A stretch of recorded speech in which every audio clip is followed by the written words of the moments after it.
Has it ever happened to you to wrap up one of those days where you took care of everyone, answered everything, helped here, fixed there, and suddenly, boom, it's already midnight, and you literally did nothing for yourself? Then you turn off the light, with your phone still buzzing on the nightstand, and you tell yourself the same thing as always. Tomorrow I'll start taking care of myself. But tomorrow never comes. And somehow, there's always that friend, that viral profile, or that coach on YouTube saying, I cut off everyone who was draining me and my life exploded with peace. And you're like, man, how is that even possible? Well, guess what? Today you're going to understand, in the light of the most profound psychology ever produced in the 20th century, why some people manage to become unavailable without turning into cold people, and still gain a peace that you've been looking for years. We're going to help you find yourself again, not isolate you from the world. The real psychology of withdrawal. Here's the first truth. It's not about cutting people out of your life, but about the space that's left inside of you for yourself. The person who understood this like few others did was Carl Jung, the Swiss psychiatrist who spent decades observing precisely this phenomenon of the human being who spreads himself too thin and loses his way along the path. And what he discovered is going to pull you out of an illusion that you might have been carrying for years. The illusion that being a good person means always being present for everyone. The truth is harder, more beautiful, and more liberating. The moment you become unavailable, everything changes. And this video is going to show you exactly why. Picture the scene. 7 in the morning. The alarm hasn't even gone off yet, and there's already a message from family waiting, work demands lined up, and an invitation from that friend who disappeared months ago asking for a favor. The light from the screen hits your face before sunlight does, and you, still lying down, are already moving to respond, already planning how to handle it, already getting ready to take care of other people's lives before even taking care of your own. This cycle repeats all day long, from lunchtime until lights out. When you finally turn off the light, a kind of funny feeling shows up.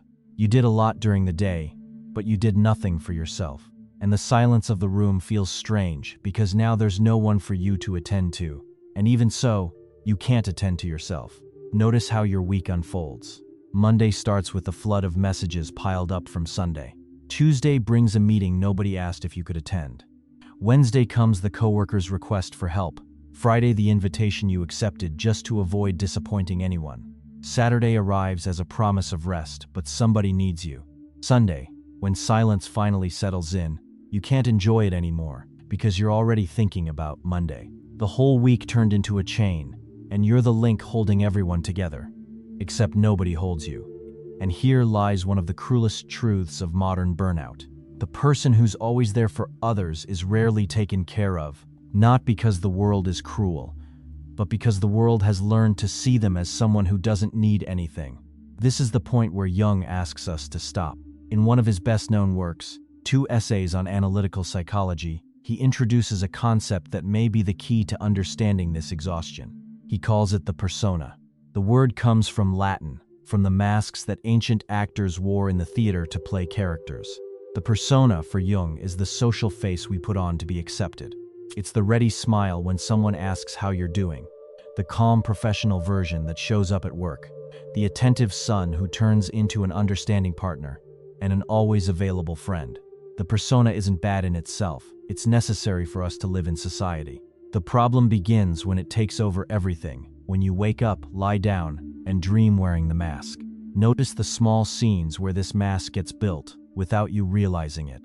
It's in that second before answering the phone, when you adjust your tone of voice and force a hello, a little more cheerful than what you're actually feeling.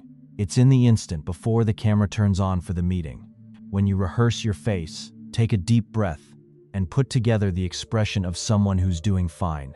It's in the message you write, delete, rewrite, delete again, until the sentence sounds light enough that it doesn't seem like you're demanding anything. Each of these micro-adjustments is a small thread of a web. By itself, it seems harmless.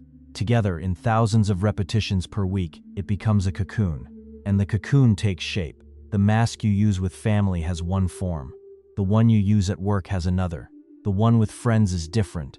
And the one for social media is maybe the most polished of them all. This silent work consumes an absurd amount of energy. And the worst part, is that it happens so automatically that the person doesn't even realize they're doing it. They just feel the exhaustion at the end, without understanding where it came from. I know this is hard to hear, but think about it for a moment. How many decisions in your week were made for you? And how many were made to maintain an image? How many times did you say yes when everything inside of you wanted to say no? The person who lives serving the persona becomes a stranger to themselves. They know by heart what others expect, but they can no longer name what they themselves feel. Jung said that this total identification with the mask is one of the roots of the deep anguish of modern human beings. You're not tired of living. You're tired of performing.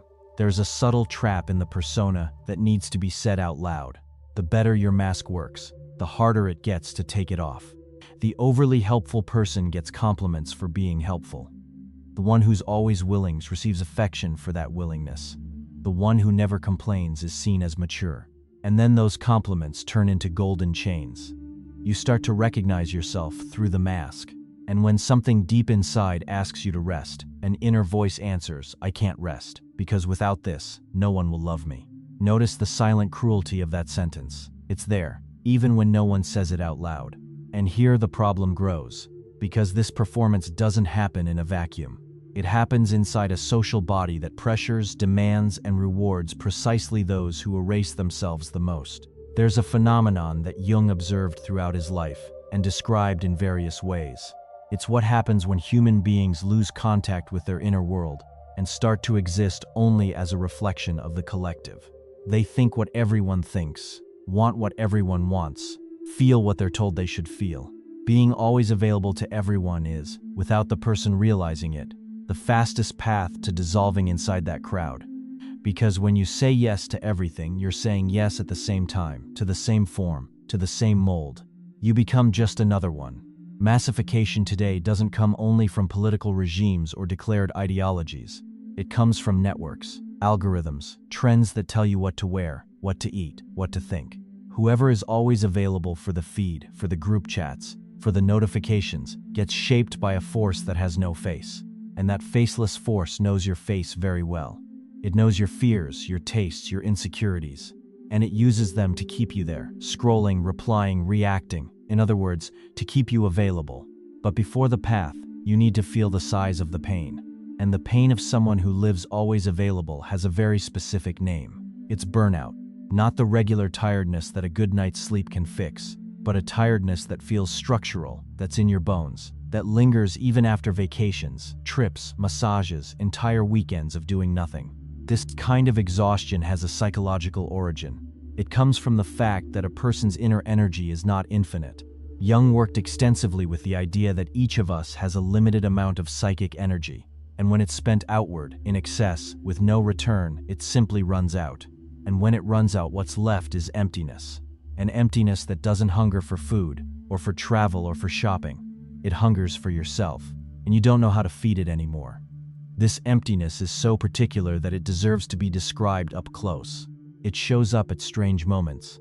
It comes at the red light, when you look out the window and for a second forget where you were going. It arrives in that gap between turning off the light and falling asleep, when all the day's masks have already dropped and the dream hasn't come yet. In that little moment, you find yourself alone with something you seem to have lost a long time ago. And the worst part is that you can't even name what you lost. You just know it's missing, and that this missing piece isn't going to go away with another yes to the world. Here comes the question few have the courage to ask. Why do so many people give themselves up like this, to the point of having nothing left? Why has compulsive availability become almost a social virtue? Jung's answer goes through a subtle and powerful concept: projection. Everything we don't recognize within ourselves, we tend to project onto others. If you can't view yourself internally, you'll go looking for that validation in the eyes around you. If you can't accept yourself as you are, you'll try to win other people's acceptance. And so compulsive availability reveals itself. It's not just kindness. In many cases, it's the desperate way the soul has to ask for an approval that it refuses to give to itself. And here lies the fatal mistake. No external approval fills an internal emptiness. No compliment replaces what you don't give yourself. You can receive all the love in the world and still lie down in bed feeling a nameless lack. because what's missing is yourself. I completely understand when you read this and feel a tightness in your chest. It's a necessary tightness. I'm not saying this to make you anxious, but to wake you up. Because as long as this gear isn't seen, it keeps turning, and you keep getting ground up in it. Think about the paradoxical nature of this search. The person who gives themselves up all the time usually believes they're being generous.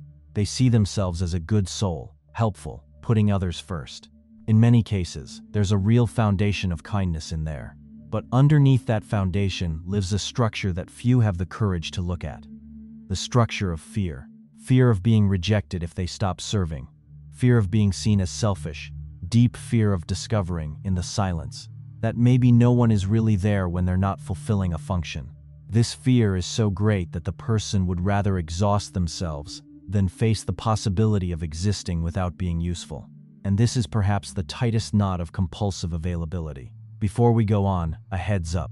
What comes next is going to sound contradictory at first. It's going to seem, at some moments, like we're defending isolation, coldness, selfishness. But you'll see, in the end, that it's exactly the opposite. The path Jung pointed to is the path of someone who becomes capable of truly loving. But to get there, you first have to go through a door that's scary. We're going to walk through it together. The good news is that Jung didn't stop at the diagnosis. He pointed to a direction, and that direction starts with a word that modern culture treats with contempt: introversion. In Psychological Types, the work that practically founded the study of personality types in modern psychology, Jung describes introversion not as shyness, not as fear of the world, not as antisocial behavior. He describes it as a natural movement of psychic energy inward. There are people whose libido, in the broad sense Jung used to refer to vital energy, flows spontaneously inward, and there are others in whom that energy flows outward. Both movements are legitimate. The problem of our time is that only one of them is celebrated, the one that looks outward. Introversion has been turned into a symptom. Someone who prefers silence is treated as weird. Someone who likes being alone is looked at with suspicion. Someone who doesn't reply quickly is pressured. And someone who doesn't show up everywhere is misunderstood. And so even naturally introverted people learn to hide. They put on the persona of extroversions as if it were a mandatory uniform, and they pay a huge price. The price of living against their own nature on the inside. Turning inward, then, isn't escape, it's return. It's recognizing that silence isn't absence, it's presence. It's discovering that your empty living room on a Sunday afternoon, without the noise of notifications, can be the fullest place you've inhabited in a long time. When you allow yourself to be alone, without running from the discomfort of the first few minutes, something starts to happen. A voice that was buried starts to whisper. An intuition that had been muffled starts to manifest again. A will of your own, forgotten for years, gently reappears like someone testing the ground. That voice is you, and you weren't hearing it because the volume of the world was too loud. There's something important to say here. The first few minutes alone are hard. They're almost intolerable. Your hand itches to grab the phone. Your thoughts run off to the next task. Your chest tightens as if you were doing something wrong. That's normal. That, in fact, is the sign that the work has begun. Because what you're feeling is the emptiness that was being drowned out by all the external commotion. When the commotion stops, the emptiness shows up, and it only scares those who've never faced it. Facing the emptiness is the first thing you do on the journey back to yourself. Whoever endures those first minutes discovers that, after them, comes a kind of peace that no distraction has ever offered. To give you a concrete image of this search for silence, it's worth knowing a detail from Jung's own life. In 1923, he began building, on the shores of Lake Zurich, in the village of Bollingen, a stone house. He cut the stones himself, he raised the walls himself.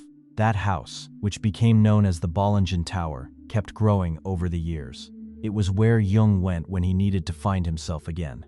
There was no electricity, no telephone, and in the first years there wasn't even running water.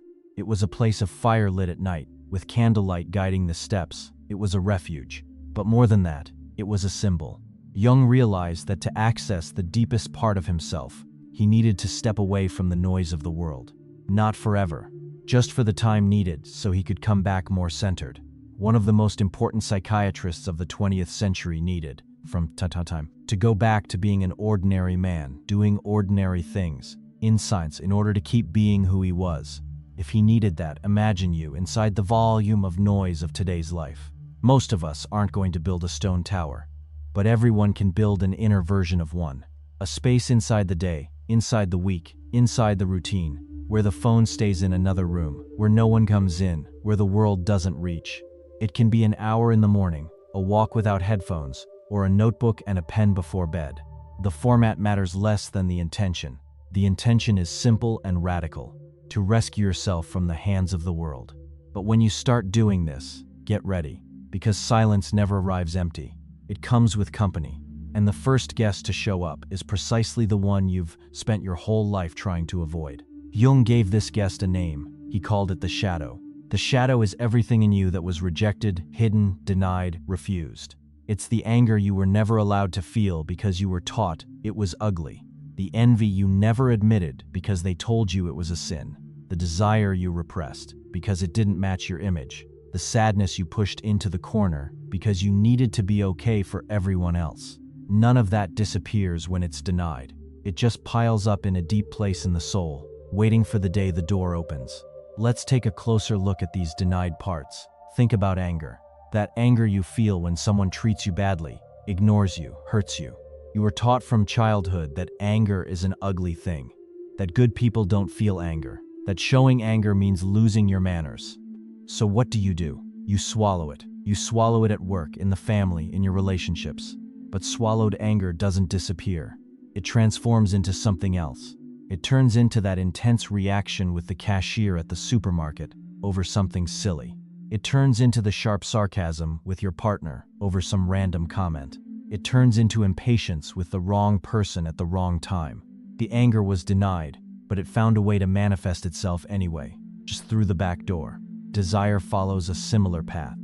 You repress desire because it doesn't match the image you've built, or because you were taught that kind of wanting is wrong, or because you simply don't believe you deserve it. And the desire refused doesn't evaporate. It slips around inside, showing up in strange dreams, in compulsions you don't understand, in choices you make and then can't explain. Sadness is perhaps the most denied part of all. In a culture that rewards constant smiling and performed positivity, sadness has become almost shameful. You feel like you have to be okay, look okay, post that you're okay. And when sadness arrives, the guilt of being sad comes along with it. As if the feeling itself weren't enough, you also have to apologize for it existing. Repressed sadness turns into apathy, into chronic tiredness, into that feeling of living on autopilot. I know it might sound bold to say this, but recognizing these parts doesn't make you a worse person. It makes you a more honest person with yourself. And only those who are honest with themselves can choose what to do with each feeling. When you become unavailable and sit down with yourself, the door of that inner storage room opens, and you come face to face with pieces of yourself you don't recognize. It's uncomfortable and sometimes scary, but it's necessary. It's completely valid to feel this fear, this strangeness, this urge to run away and go back to distracting yourself. But this is exactly the point where most people give up. And this is exactly the point where the few who don't give up start to become who they really are. Because, according to Jung, there's no wholeness without an encounter with the shadow. You can't integrate what you refuse to look at. And as long as the shadow isn't looked at, it acts. It leaks into relationships, shows up in intense reactions, drives choices you can't explain afterwards. There's an inner scene you might recognize.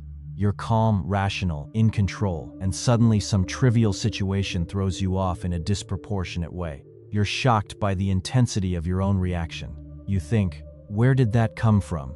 Jung's answer would be simple and direct. It came from the shadow.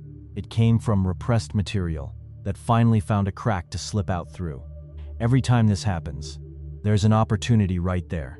Instead of judging yourself, it's worth pausing and asking, what is this trying to show me about myself?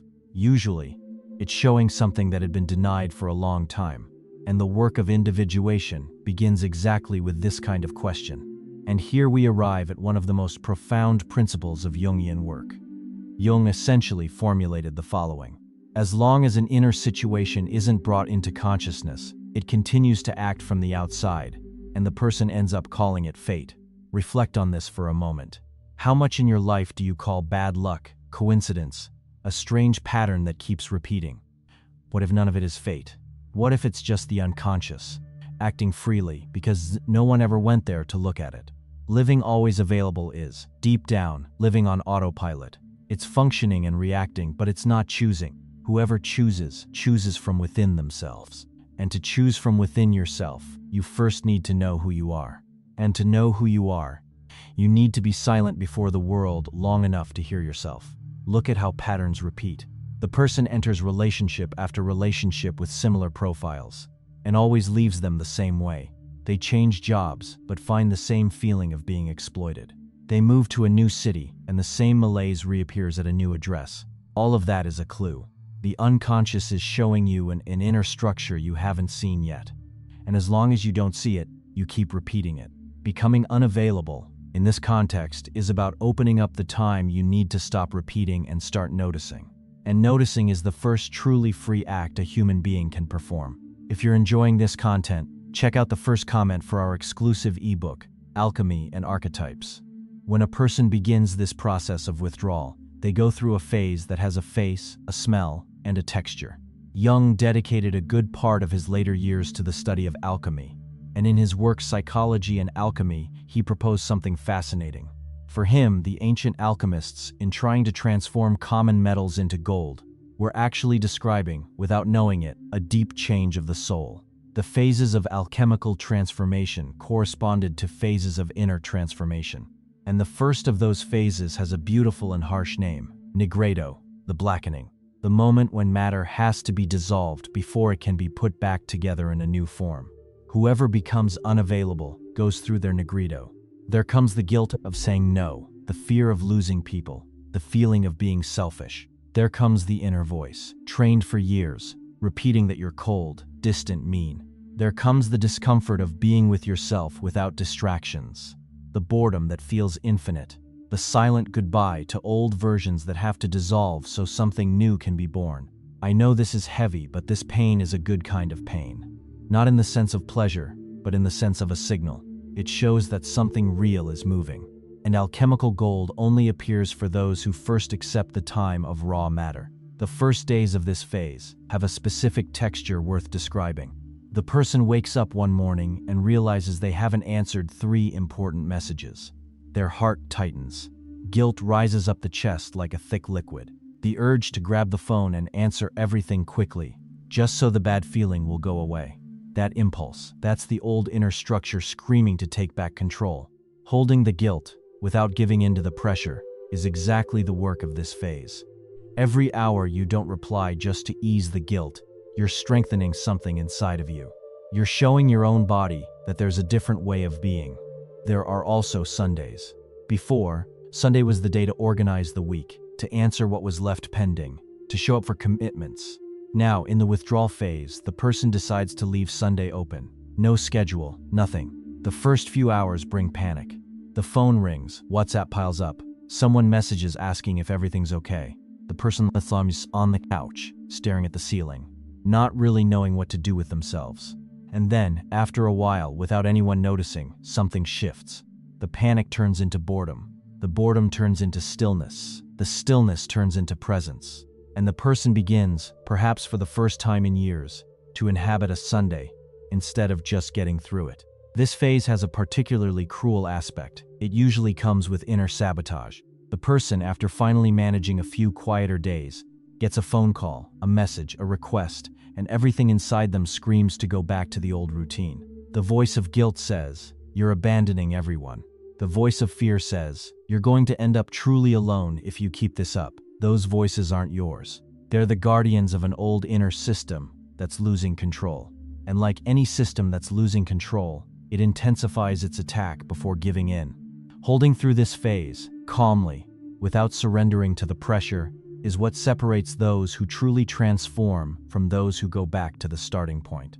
And this is where something really surprising starts to happen. Something nobody told you was possible. The silence that seemed empty starts to fill up. Fill up with what? With the next part of this path, which we're getting to right now. Pay attention, because what's coming up is perhaps the most important discovery in all of Jung's work. And here the video takes an important turn. Because Jung's goal was never to leave us stuck in the nigredo. The goal was to point to what comes after it. And what comes after it has a name, perhaps the most important name in all of analytical psychology: individuation. Individuation is the central process of Jung's work. It's the path through which a person becomes what they truly are. It's the birth of the unique individual, who carries consciousness and unconscious integrated, persona and shadow, brought together in a single person. Notice the word. Individuation comes from individual. An individual comes from something that cannot be divided. To be an individual, in the deep Jungian sense, is to stop living in pieces. It's to stop being one thing for the family, another for work, another for friends, another for yourself when no one's looking. It's gathering all those pieces and inhabiting them as a single unit. This process has no deadline. It lasts your entire life. And it can only really begin when the person stops living according to the gaze of others. That's why the act of becoming unavailable is so decisive. It's not the final goal, it's the entryway, it's the condition. You can't start individuation while all of your attention is being distributed outward. The energy has to come back to the center, and when it comes back, it finds a destination. That destination, Jung called the self. In some places the self, in others the center of the soul. The self is different from the ego. The ego is the part of you that says I, that identifies with your name, with your story, with your conscious choices.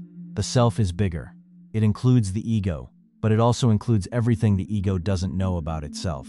It is the real center of your being. And the work of a lifetime, according to Jung, is for the ego to learn how to relate to the self, to learn how to listen to it, to learn not to make decisions that override it. Think of an image to lock this in. The ego is like a ship's captain. He sees the immediate sea, the sky just above, the closest stars. He decides the route based on what he can see. The self is the entire ocean. It's the depth beneath the hull. It's the current that moves the ship even when the captain thinks he's in command. Whoever lives only from the ego will always think life is what they can see.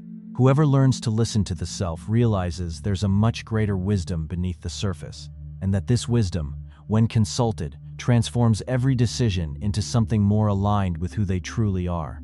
Becoming unavailable is stepping down from the deck. It's putting your ear against the water and listening to what comes from below. To feel this difference in practice, think of a decision. Imagine you get an invitation to a dinner on Saturday night.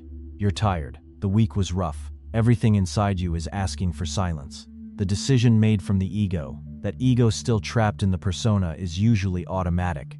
You answer, sure, I'll be there, before even thinking. You justify it to yourself by saying you need to maintain contacts, that staying home is a waste, that maybe it'll be fun. On Saturday, you get dressed reluctantly. You go, you spend a few hours playing the same character as always. You come home exhausted. And you go to sleep with that bitter taste of having done something you didn't want to do. Now think of the same decision made from the self. You get the invitation. Take a deep breath, feel your own body, listen to what it's asking for. And you realize clearly that on that night what you need is stillness. Not forever, not as a rule, but on that specific Saturday. You respond kindly that you won't be able to make it. No elaborate excuses, no lies, no exaggerated guilt. You stay home, make a simple meal, read, go to bed early. On Sunday, you wake up with energy, and more importantly, with the feeling of having chosen for yourself. That's the difference. The two decisions seem small, but multiplied over months and years, they build radically different lives. When this starts to happen, something changes in the way you inhabit the world. The person who reconnects with their self no longer needs the constant presence of others to know they exist. They already exist in themselves before coming into contact with the world. Others enter a life that was already there, instead of being the reason that life works. It's a subtle difference, but it's a difference that changes everything. Fullness doesn't mean isolation. It means being so full of yourself that your presence with others stops being a form of escape. The person who hasn't found themselves yet uses relationships as crutches. They can't go a night without texting someone, or have lunch alone without feeling weird. Not because they love every person on the other side of the screen, but because without those presences, they can't feel real. Relationships stop being bridges and become prosthetics. The opposite movement is exactly this. It's when you can spend a night alone and the night is good. When the phone can be in another room and your chest keeps breathing in peace. From that place, when you approach someone, it's an encounter. It's not dependence. There's a specific moment on this path that many people identify later, looking back. It's not the day of the big decision, it's an ordinary day. You're doing something mundane, washing the dishes after dinner, for example. The phone rings on top of the sink. You look at the name on the screen.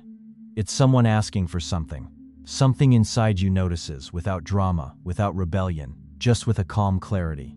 I'm not going to answer right now. Not out of anger, not out of laziness. Because I'm in the middle of my dinner, in my kitchen, on my time. I'll answer later. And you simply turn back to the dishes. Keep going, and the guilt doesn't come. What comes instead is just a good silence in your chest. That's the first sign that something has shifted. There's also that night when you have dinner alone at a restaurant, and you realize you're enjoying it. You're not just enduring it, you're enjoying it. The sound of silverware around you, the somewhat yellow lighting, your own time to chew, to look out the window, to think without having to talk. You leave the restaurant, walk back home slowly, and notice a feeling you hadn't felt in a long time. You're in good company with yourself, and that company, which seemed unlikely, now feels like the most natural thing in the world. I understand this might sound strange at first, especially for those who've never experienced it. But that's exactly how this phase shows itself. And here we need to be honest about what happens to relationships in this process. When you become unavailable, a lot of things around you are going to shake. Some people are going to think it's weird, others are going to drift away, and there will be those who accuse you of being different, cold, changed. And they're right about one thing. You really are changed, you really are different. You're finally becoming yourself. What these people usually can't put into words is what really bothers them. They're bothered because your function within their lives is changing.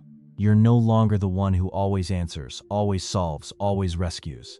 And that disrupts a system that was comfortable for them. I completely understand when you feel guilty about this. But guilt here is a trap. It comes from the old persona trying to rebuild itself. It's trying to pull you back to the place you used to occupy. Don't give in on the first attempt. It's worth taking a closer look at some of these departures. There's that person who showed up every time they needed something. Advice at 4 in the afternoon, a favor at 11 at night, someone to listen on the weekends. When you become less available, they vanish. They don't say goodbye, they simply disappear. At first, it hurts. You think, did I do something wrong? But over time, it becomes clear. That person didn't value you. They valued the service you provided. When the service ended, they went looking for another provider. It's completely valid to feel a sting in that moment. But the sting passes, and what's left in its place is a new clarity about what each bond really was. There's also the true friend, the one who respects your silence. That one generally is subtle in how they notice. They don't demand an explanation. Don't pressure you for an immediate response. Don't make a scene. When you come back, after 2 weeks of not really being in touch, they respond as if nothing happened. Good to see you. How are you doing? And you feel, in your chest, that this relationship is different. That it was built on respect, not on usefulness. These friends are rare, and they tend to stay. Not because you hold on to them, but because the bond is real. There's also family. Family is perhaps the most complicated piece of this filtering process, because the ties are old and full of accumulated expectations. At first, there's going to be confusion. There's going to be a mother asking why you've been a bit distant, a sibling complaining you didn't answer a message, a father with that heavy silence when you don't show up for a lunch.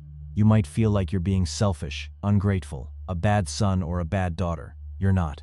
You're, perhaps for the first time, offering your family your real version, instead of the exhausted version that was stretching itself thin for everyone. With time, if there's a true bond, these people will adapt. Time takes his care of showing who stays. The people who only valued your function gradually disappear. The people who valued you for who you are come even closer. And in this process, the quality of your bonds grows, even if the quantity decreases, because the bonds that remain are no longer relationships of utility. They're relationships of recognition. You recognize the other recognizes you, and then companionship becomes an encounter instead of a transaction. This is a point where many people get stuck, because the part that gets pruned can look like loss. But step back and observe. When a tree prunes its dry branches, it looks smaller for a moment. A little while later, it grows with more vigor than ever before. You're pruning what was draining your sap without giving anything back. That's not cruelty. That's gardening of the soul. There's also a side effect of this withdrawal that deserves attention. Clarity. When your inner energy stops being scattered, it starts illuminating areas that used to be in the shadows. You start seeing more clearly which relationships nourish you and which drain you, which decisions were made by you and which were made by a version of you that was still obeying the gaze of others. This clarity, when it arrives, is unsettling, because it reveals how much of your life was built without you. But it's exactly this clarity that allows you to rebuild. There's also a silent reconfiguration of time in this process. Whoever lives always available measures time by quantity. How many tasks they completed, how many people they served, how many commitments they fulfilled. The day is evaluated by the number of events that fit into it. And since that number is never enough, the exhaustion piles up without the satisfaction ever arriving. Whoever begins to withdraw, over time, changes the measure. They start measuring by presence. A single hour lived with full attention can be worth more than a whole day of outward productivity. The relationship with time, once tight, starts to loosen. You begin to notice things you didn't notice before. The sound of coffee dripping into the cup, the smell of the paper of a new book, the light that shifts throughout the afternoon. These small presences, once invisible, come back to the foreground. Not because they changed, but because you started actually being where you are. It's the same life, with the same number of hours, completely different. As this work moves forward, a new subtle feeling emerges, one that takes time to be recognized. It's a feeling of lightness. It's not noisy happiness, it's not euphoria, it's something quieter. It's the lightness of not having to prove anything anymore, of not having to be everywhere, of being able to say no without rehearsing the apology, of waking up and noticing that the first thought of the day is yours, not someone else's. This lightness has a name too: authenticity. There's a phrase attributed to Jung in many places that says, in essence, that the privilege of a lifetime is to become who you truly are. It's important to be honest. That phrase, in that exact format, is widely reproduced on the internet, but the precise source within his works is hard to pin down with certainty. Still, the spirit of the phrase is perfectly aligned with what he defended in all of his mature books. It translates, in a simple sentence, the heart of individuation. Think about the weight of that for a moment. To become who you are, not what your parents wanted, nor what society rewards, nor what would get the most likes, but to become what you already were, deep down, waiting to be lived. Even if it disappoints some people, even if it disrupts some arrangements. Because the opposite hurts infinitely more. The opposite is reaching the end of a life and realizing it was lived in the name of other people, and that you only passed through it like an extra in a story that wasn't yours. There's a moment, on the path of someone who begins to withdraw to find themselves again, when everything changes. There's no soundtrack, no fanfare, no one present to record it. It's an intimate moment, almost invisible from the outside, but decisive on the inside. I'll tell you how it usually arrives. It generally happens on an ordinary morning. The person wakes up, looks at the ceiling, and feels something different. For the first time in a long time, they don't wake up owing anything. They don't wake up in debt to anyone. They don't wake up already carrying the weight of other people's expectations. They wake up inside themselves, and they realize that the silence of the room, which used to feel strange, is now home. That moment is the turning point. It's the moment when the axis of life stops being outside and starts being inside. And once that axis shifts, it doesn't go back to the old place. You may have moments of relapse, going back to spreading yourself too thin for a few weeks, but your body now knows. It knows what it feels like to be whole, and it will always pull you back to that state. There's one last truth that needs to be said with all possible honesty. Becoming unavailable to what empties you isn't turning your back on the world. It's exactly the opposite. It's finally being in a position to offer the world something worthwhile. Because whoever distributes themselves without possessing themselves, deep down, doesn't offer much. They offer presence without soul, time without meaning, help without direction. When you reconcile with yourself, what you offer changes in quality. You start offering real presence, true listening, advice that comes from a place that knows itself, and therefore can touch the other person deeply. The right people will feel that difference, and they'll come closer precisely because of it. All of this, deep down, revolves around a simple idea. You were born once, you have this life. And this life can be lived in two basic directions: distributed or inhabited. Distributed. You go around handing out pieces of yourself everywhere, hoping to receive in return a feeling of existing. Inhabited. You withdraw first, you recognize yourself, you gather yourself, and from there you walk through the world like someone walking inside themselves. Both lives have the same number of hours. The difference is just who's in command. In the first, it's the crowd. In the second, it's you. Jung, from the height of his 80-something years, looking back, spoke about this journey as the most important work a human being can do. More important than career, than wealth, than social recognition. The reunion with yourself, the integration of the parts, the birth of the one who was always waiting inside of you.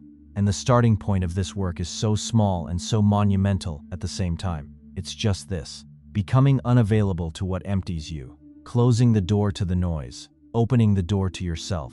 The moment you do this, something silent and definitive happens. You stop distributing yourself, and you begin finally to belong to yourself. And that's where, exactly there, everything changes.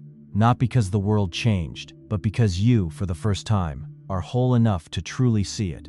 If this content touched on something important inside you, leave your like, subscribe to the channel to follow the next reflections, and consider becoming part of our members club, where we go deeper into these themes in more intimate conversations. The path back to yourself is silent, but it doesn't have to be lonely. We walk it together.